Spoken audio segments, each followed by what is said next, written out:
Hey everyone, welcome to V5, where we spend exactly 5 minutes getting on our soapbox about some of the hottest and spiciest topics in all of B2B sales. Natalie Marcotullio, Navattic, Head of Growth Operations, has a hot take she wants to share with you. And without further ado, let's get started. Natalie, what you got? Okay, so if you've heard me on any type of podcast or, followed me on LinkedIn where I'm on way too much, you probably heard this before, but I have a fundamental belief that we have created buyers or buying, just B2B buying software in general, for the sales reps or more for the company and for tracking for CRMs than we actually have for our buyers. So I feel like 10 years ago, buying software, people didn't really know how to do it. It was new, not everyone was used to it. So it's really helpful that the buyers had a very specific process to follow. It was, okay, I'm going to see if you're qualified or not. Then I'm going to, ask you a million questions, then maybe show you a demo, then do pricing. But a more complex sales cycle, which obviously software used to be more complex. It used to be more complex. That made sense.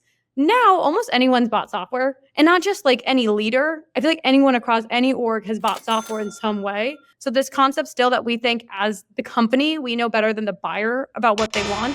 I feel like we just haven't adapted. For example, the fact that still so often the first person you're meeting with is a BDR, and this is no shame to BDRs. This is not your fault. I think this is just the way the industry is. But you're talking to someone about a problem that you might have known for like a year or two in your life, you are deeply knowledgeable on, and someone who maybe knows a little more about the product than you, but probably not more than the problem to decide if you're a good fit or not for that software. In my mind, that just feels a little backwards, and that we should trust our buyers and give them the information they need to qualify themselves versus feeling like they don't know what to do. Totally. And I've seen the research you've done on this. I've seen you talk about this. When they come to the SDR, when they finally muster up the energy to talk, they're way down the buyer's journey. So, what recommendations do you have for folks who are in that position to say, well, we've always done it this way and we need that qualification, because without it, we're going to end up talking to tire kickers of people who don't maybe want to part ways with their money as fast as we want them to. It's more just, rather than using that time to just ask a string of questions that, let's be honest, you could probably get through enrichment, like enrich your data, figure out their company size, use it to have an open conversation about really what are you trying to accomplish? What are your goals? And then pass that to the AE so the AE doesn't have to do the same discovery twice or build on top of it. So I think the biggest thing is just give your reps the data up front and figure out what you can in an automated fashion versus doing all manual qualification. Totally. And then what do you see Navattic and the whole kind of demo automation space fitting into helping accelerate those journeys? I think as much as you can, I talked about giving that buyer information up front, like pricing, demos, just a way to trust again that your buyer knows how to buy. Show them the product beforehand, show them your pricing, and then they'll decide, oh, is this a good fit for me? Yes, no. And you don't have to worry about them wasting time with your AE. Yeah. What do you say to the CRO who hears that and freaks out and says, no, I want to talk to everybody about everything all the time. Don't show them all that stuff. What would you say to that person? I would say start by experimenting maybe in your sales cycle. Just start by showing your product earlier, send interactive demos, send pricing in the sales cycle, and see how much faster and more qualified those sales cycles are.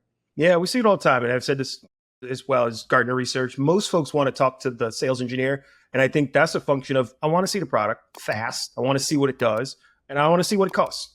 And if I can get those things, which I can't sometimes get on the website or can't get in my own search, if I can get those things, I can make a decision a little faster. So 100% subscribe and support to the thinking on just show them the things and trust that they'll ultimately make the right decision. Yeah, just trust your buyers. It comes down to that.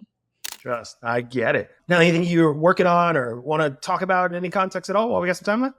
Well, we have a little minute left. I think I mentioned, we put out research about this, B2B buying report. We put it out in May, but we looked at top 100 B2B SaaS companies, how buyer friendly they are. If you want to see how most of these websites stack up and, put their buyer first, go check out that report. I think you'll be surprised to see how many don't necessarily put their buyer first and hide important information like demos or pricing.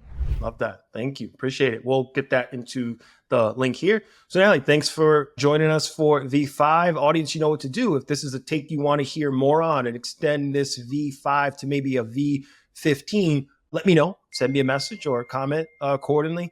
And we might see Natalie back to extend on this hot take. Thanks for having me. All right. Thanks for being had. Thanks. Appreciate it. And we'll talk to you soon. You're listening to The Unexpected Lever. For additional resources, check out Vivint.com. Got a soapbox you'd like us to talk about longer? Let us know by messaging me, Jarod Greene, on LinkedIn.